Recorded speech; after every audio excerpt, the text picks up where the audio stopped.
abandono os pensamentos, que são os meus pensamentos, que são o meu ponto de vista. Se eu pratico o zazen e pratico o não pensar, então todo esse mundo também desaparece.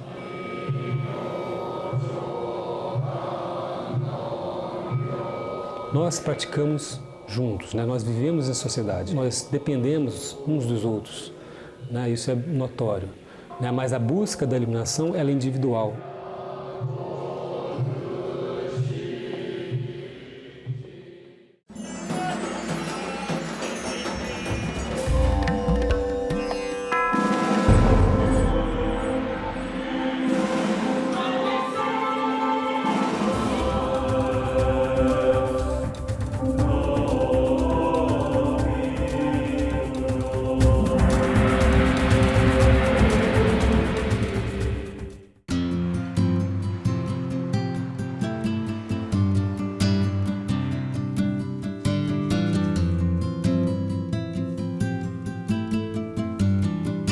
A palavra Buda vem da raiz Bud, que quer dizer acordar, despertar, em sânscrito. E Buda significa aquele que acordou. Desta forma, o budismo é uma criação, o ensinamento de Buda é uma criação de uma mente poderosa, de um homem que estava mergulhado em angústia existencial. Porque existo, porque vivo, qual é a finalidade da existência, qual é o sentido de tudo isto, e sentindo-se esmagado com a presença de nascimento, sofrimento, morte. Buda abandonou sua vida de príncipe e mergulhou na tarefa de uma procura espiritual.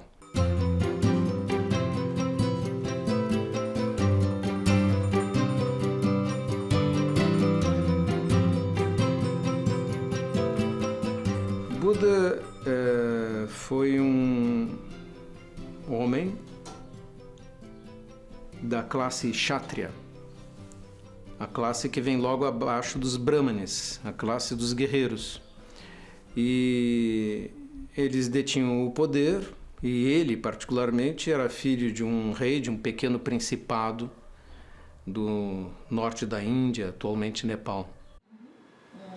Essa procura espiritual passou por mestres na floresta e demorou uns 6 anos. Só depois desse tempo, Buda, achando que a sua ascese, que a sua mortificação do corpo, o jejum, etc., a nada levavam, ele decidiu sentar-se para meditar e não se levantar até que tivesse achado uma solução. Quando ele acha essa solução, depois de dias sentado, ele diz: ó, que maravilha! Eu, a grande terra e todos os seres juntos atingimos a iluminação, ou seja, despertamos.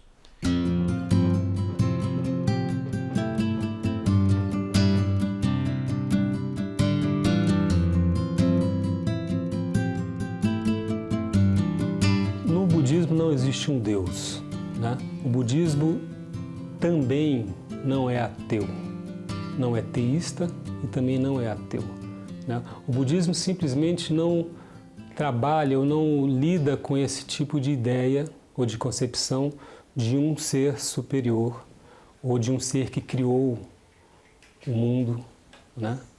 Então, o que é mais importante no budismo é o despertar, ter essa percepção de Buda, né? Ou de um Buda.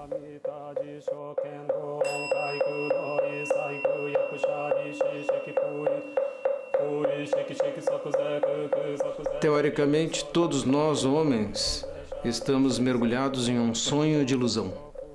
Um sonho muito nítido, em que nós acreditamos no nosso próprio eu, acreditamos na existência do outro, na nossa separação entre nós e cada um dos seres, porque não vemos a nossa unidade fundamental, mergulhamos na ilusão de um eu separado.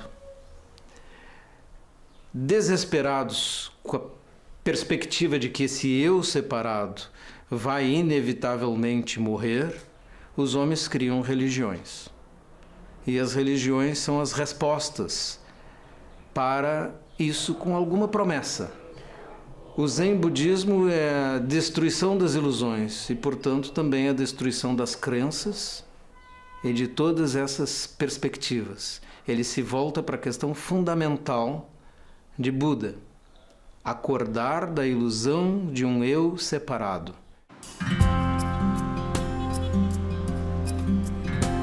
Antes de conhecer o budismo, eu era católica e praticante, mas não muito. Eu já estava um pouco afastada assim das missas, eu ia de vez em quando, mas continuei cristã, como sou até hoje, né? Não me afastei do cristianismo nem um minuto. Em 2002 eu perdi meu marido subitamente. Teve um acidente, ele foi atropelado por uma moto. E isso foi pesadíssimo para mim. E eu estava realmente desesperada, muito triste e sentindo assim que o chão fugia dos meus pés. E minha filha, que mora fora do país, também estava sofrendo muito. Ela pediu para mim que a gente encontrasse um canto que a gente pudesse viver juntas aquela dor. Então nós fomos para o mosteiro budista de Ouro Preto, o Pico de Raios. E lá então começou tudo. Quando o despertar se inicia, quando começamos a perceber que a vida pode ser mais aberta e alegre do que até então pensáramos ser possível, queremos praticar. Nós temos um material muito abundante sobre o que Buda falou, compilado no tempo de sua existência, ou seja, 600 anos antes de Cristo, havia secretário para anotar os ensinamentos de Buda. Então nós temos o equivalente a 12 Bíblias de textos e comentários a respeito deste ensinamento inicial de Buda. Mas o budismo em si é uma criação contínua e constante. Ele não se congela naquele momento do passado, mas sim a transmissão mente a mente, coração a coração, de mestre para discípulo. Esta é que é a raiz da verdadeira transmissão budista.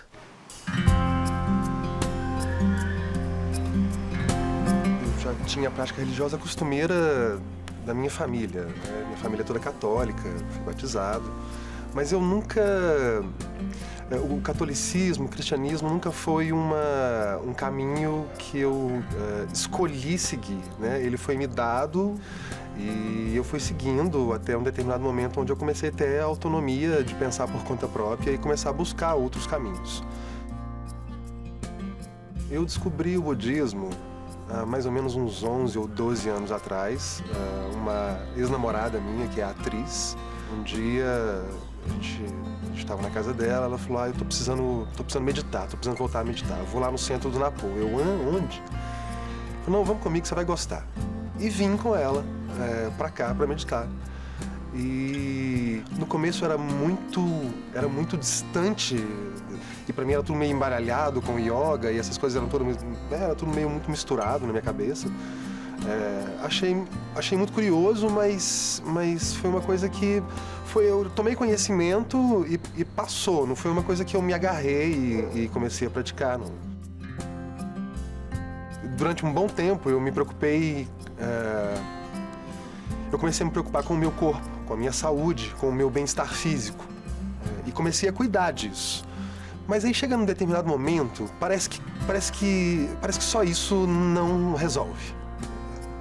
E eu comecei a sentir falta de um equilíbrio interior maior. E a meditação me veio assim um dia, assim, como, sei lá, um pensamento. Então comecei a voltar a praticar, e eu acho que já com um pouco mais de maturidade e com um pouco mais de discernimento. Eu comecei a ler um pouco mais sobre o Zazen, sobre a meditação Zazen, e comecei a frequentar as meditações aqui aos domingos, e tenho gostado muito de praticar.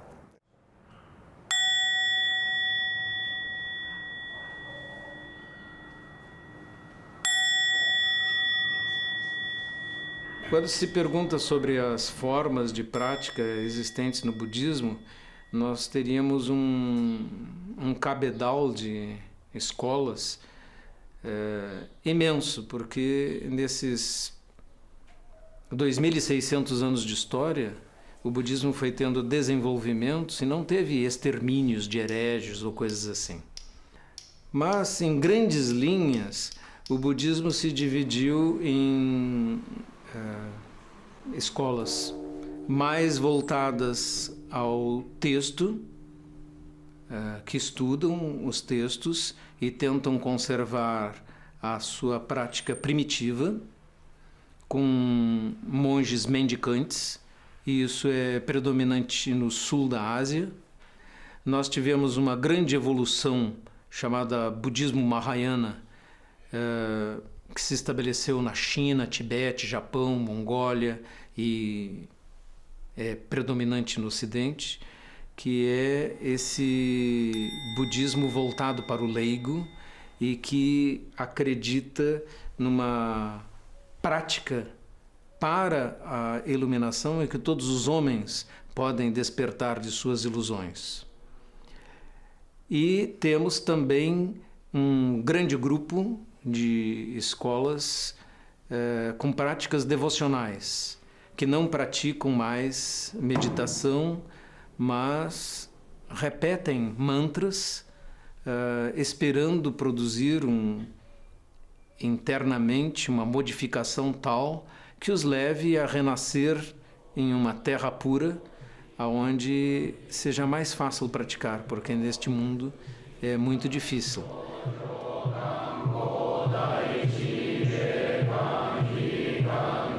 No Zen, principalmente, tudo vem da meditação, do Zazen, da meditação vazia, né?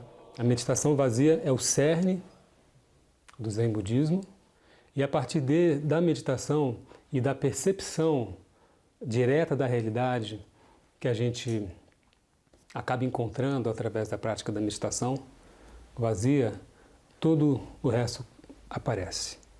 Ou seja, quando eu abandono os pensamentos, que são os meus pensamentos, que são o meu ponto de vista, se eu deixo de pensar, se eu pratico o Zazen e pratico o não pensar, então todo esse mundo também desaparece.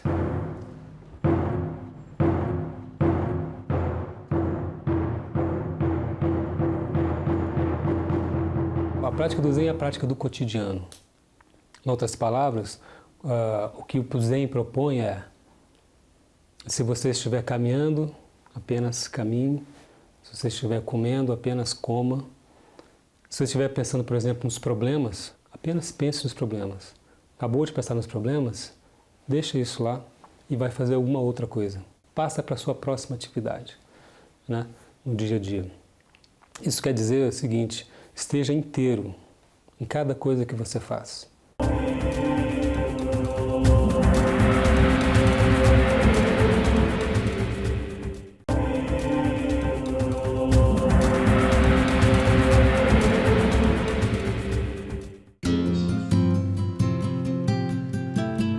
Para se tornar monge, você não precisa deixar o seu trabalho, você não precisa deixar a sua família, né? Você precisa sim se aprofundar na prática, né? E aí, se você quer se isolar da sua família por um tempo, enfim, ou se você não quer mais ter um trabalho comum da sociedade, então isso passa a ser uma opção sua, né? Ou isso aparece como um momento na sua vida. Eu não preciso mais desse tipo de trabalho, então eu posso deliberadamente começar a abrir mão dessas coisas, né, e me dedicar mais profundamente à prática da iluminação.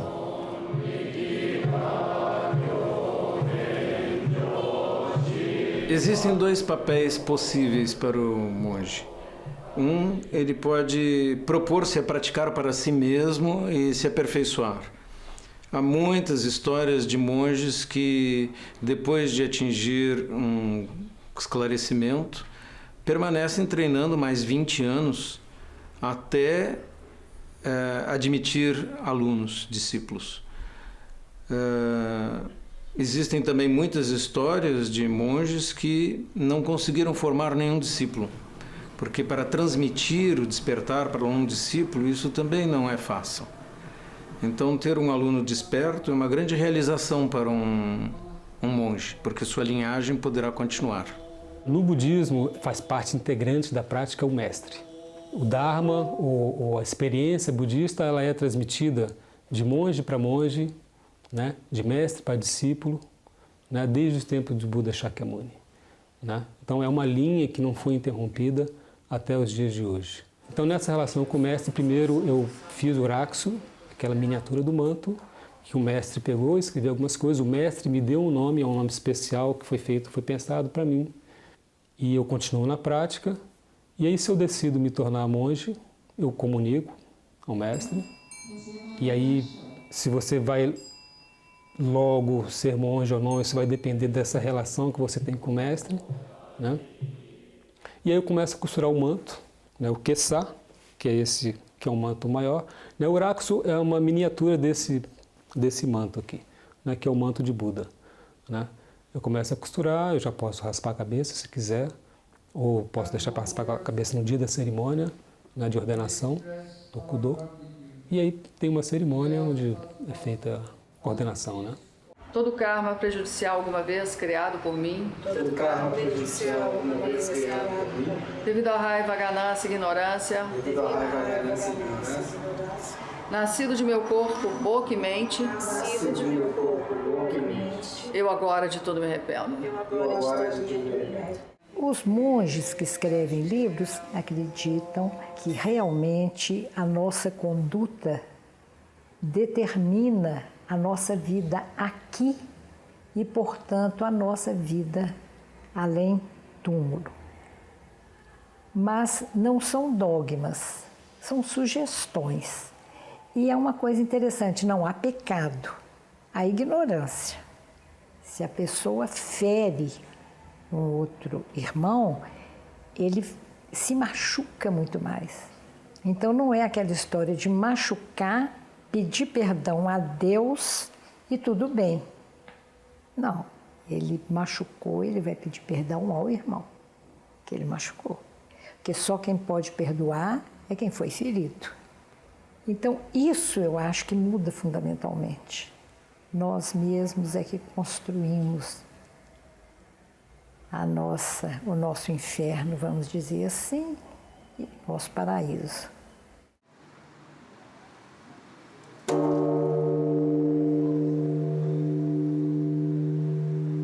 O budismo, acho que ele prega essa coisa de você buscar o caminho correto, o assertivo das coisas que você faz, da sua prática diária.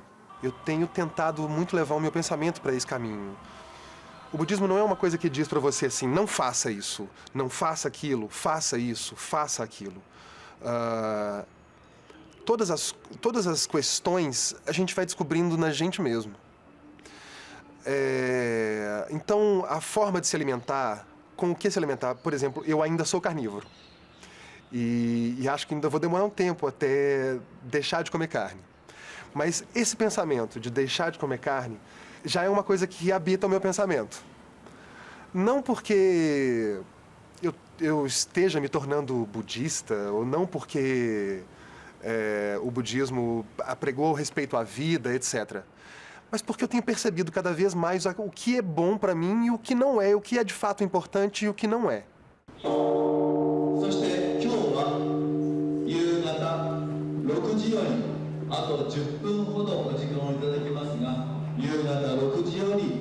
Hoje nós fazemos cerimônias para dar um nome a uma criança recém-nascida, ou fazemos cerimônias de casamentos. E essas cerimônias originalmente não fazem parte do budismo. O budismo não tem cerimônias sagradas para determinados objetivos, mas sim cerimônias para atender as necessidades emocionais das pessoas. Quando morre alguém, fazemos um funeral. Não é? E o funeral para quem é? Para os vivos, não é para os mortos. Então, nós temos que ver qual é a ótica das cerimônias. Elas podem ser modificadas ou abandonadas à vontade, de acordo com as necessidades culturais e aquilo que acontece em cada civilização. É um costume realizar no ano anterior a cerimônia preliminar, que está sendo realizada em todo o mundo a partir do Japão.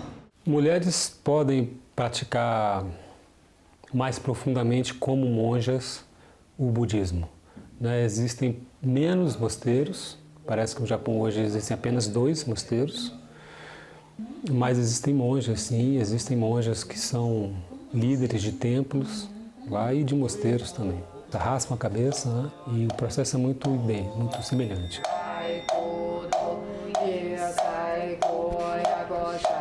Numa cidade onde não existe nada, uma pessoa normal pode fundar um grupo de estudos budistas e podem começar a ler textos e a praticar meditação, e nós propiciamos orientação para isso. Não é tão complexo, mas ensinar o Dharma ou orientar pessoas é uma tarefa exclusiva de professores completamente formados. Mesmo os monges noviços não estão autorizados normalmente a fazer essa tarefa.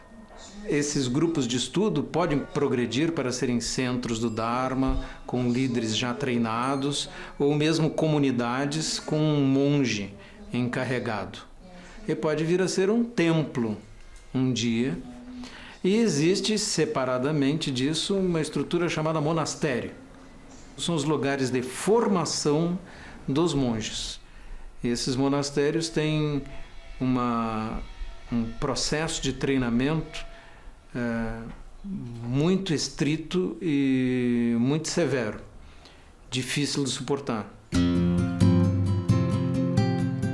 O budismo mudou meu foco, o foco não material da vida.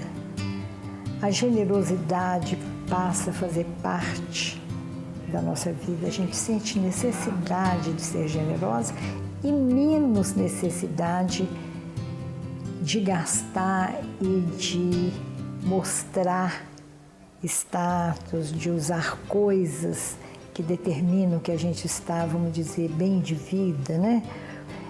Então, isso eu acho que muda fundamentalmente tudo. Eu me sinto mais centrado hoje. Essa noção desse tempo presente, a importância desse tempo presente e a compreensão um pouco, eu acho, do outro, eu acho que são os grandes ganhos que eu tenho tido na prática zazen. É um respirar com mais calma em situações que talvez há mais tempo eu teria perdido o controle. A ótica budista não é criar seres sobrenaturais para os quais você olha ou de quem você se socorre. A ótica Zen o que é sobrenatural é isto aqui agora, este chão é sobrenatural. Podemos andar sobre o chão. Isso é uma coisa sobrenatural. Nós não precisamos de coisas mais sobrenaturais do que as coisas que a própria vida já nos dá. Beber um copo d'água é algo muito sobrenatural. Falar com outra pessoa é muito sobrenatural. Toda essa prática budista de meditação, às vezes de isolamento, de prática em mosteiros, pode parecer que há um isolamento, né? Que há um isolamento do praticante do budismo ou do monge do resto da sociedade, né? Mas é preciso entender que nós praticamos juntos, né? Nós vivemos em sociedade, nós dependemos uns dos outros, né? Isso é notório, né? Mas a busca da iluminação ela é individual.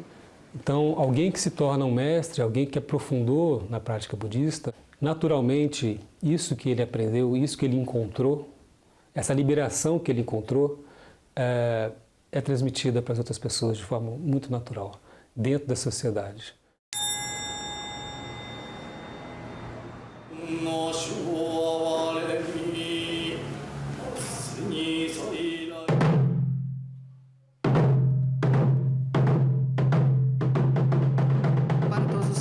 para que aumente sabedoria e felicidade. Evitem todos os tipos de obstáculos e calamidades e que todas as relações ocorram com êxito. Oh